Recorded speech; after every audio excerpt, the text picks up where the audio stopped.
It's just truly shameful, and it's not what America should stand for.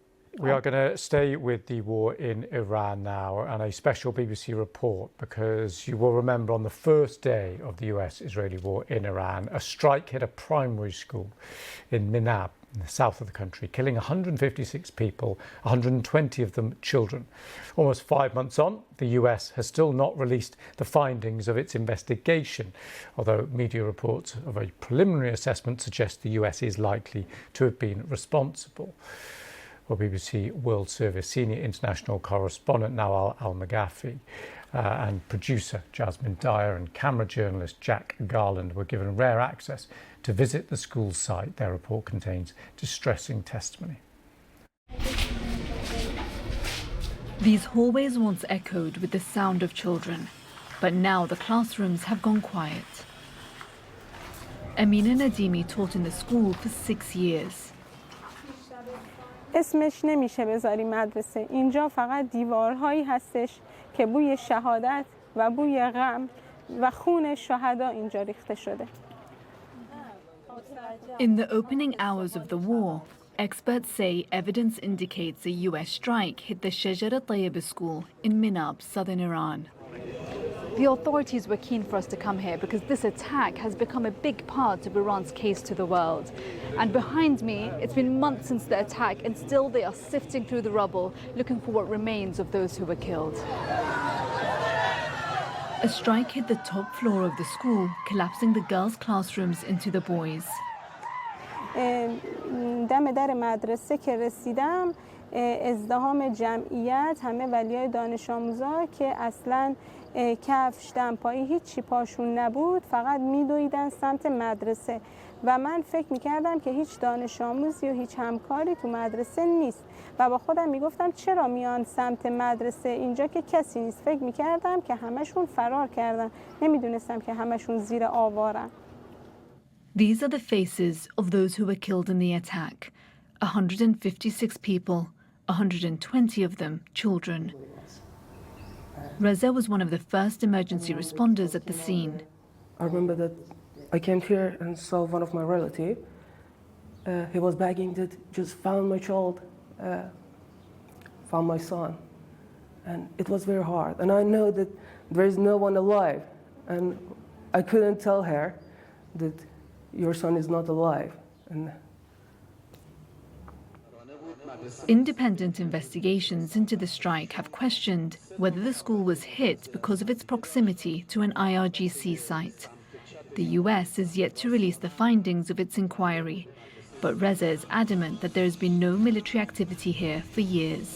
It was, but not nowadays. The place of the army and everything that was near here is changed many years ago. Here, grief has become routine. Siblings growing up beside the graves of brothers and sisters whose lives were cut short. Masume lost her 9-year-old daughter, Satesh, in the attack.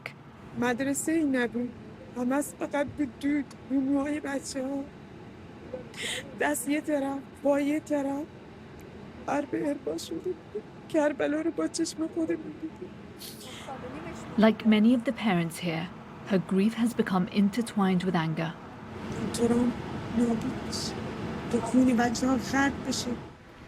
In a country deeply divided over its authoritarian leadership, the strike on this school united many in grief. A stark reminder that every war brings with it a devastating human cost. Nawal Al-Maghafi, BBC News, Minab, southern Iran. And Nawal was reporting from Minab there on condition that none of her material is used on the BBC's Persian service. These restrictions apply to all international media organisations operating in Iran. Well, Wes Bryant is a former senior policy analyst and advisor on precision warfare and civilian harm mitigation at the Pentagon's Civilian Protection Center. I asked him what he made of the seeming lack of explanation from the US about the incident. It's incredibly tragic and it's shameful. These are, as your report points out very well, these are people's babies that we killed, that the U.S. killed in a strike. And to fail to acknowledge it at this point when we knew full hand, the Pentagon knew within hours of this strike whether or not they carried this strike out. And to still not acknowledge that, take accountability, and offer sincere apologies, it's just truly shameful. And it's not what America should stand for. What do you think has happened? Why do you think they haven't? We know in the past, incidents like this have been acknowledged and acknowledged quickly. Why hasn't it been this time, do you think? I think it's really indicative of what we're seeing with the Trump administration, with Pete Hegseth as the so-called Secretary of War, as he calls himself, where there is no accountability and, to the law, to morality, to ethics, and anything that makes, in this case, the Pentagon and Pete Hegseth and the Trump administration look bad is simply not acknowledged or is blatantly lied about, as we've seen, from President Trump himself early on, stating that, incredibly accusing the Iranians of purposely or possibly inadvertently launching a missile, at their own children, and using a U.S. Tomahawk missile at that. Incredible lies to subvert the truth of the matter. So what is your understanding of the truth of the matter, given the fact that we haven't had any official reports here? In your eyes, what went wrong that led to this?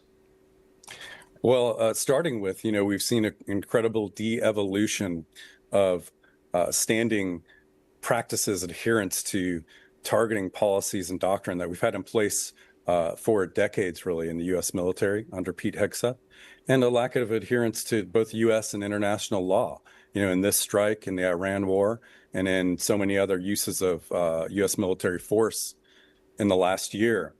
And, when we have this culture from the top, this, as Hegseth puts out himself, this high T, death from the skies. Sorry to jump in, there's no suggestion this was deliberate in any way. So how do you think it happened?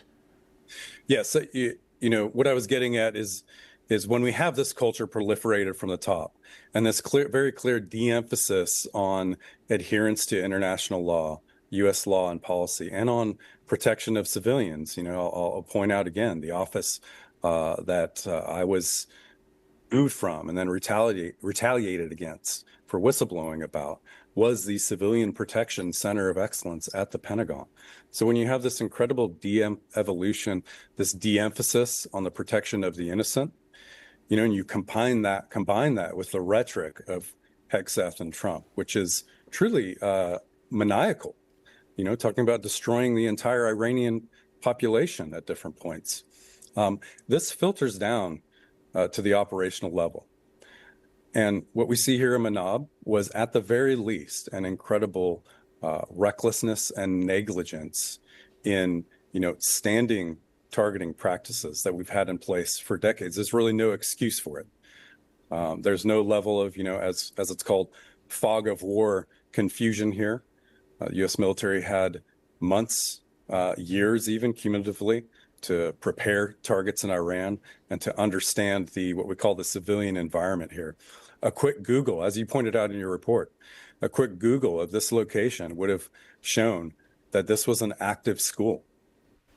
Our thanks to Wes Bryant for that. Around the world, across the UK, this is BBC News.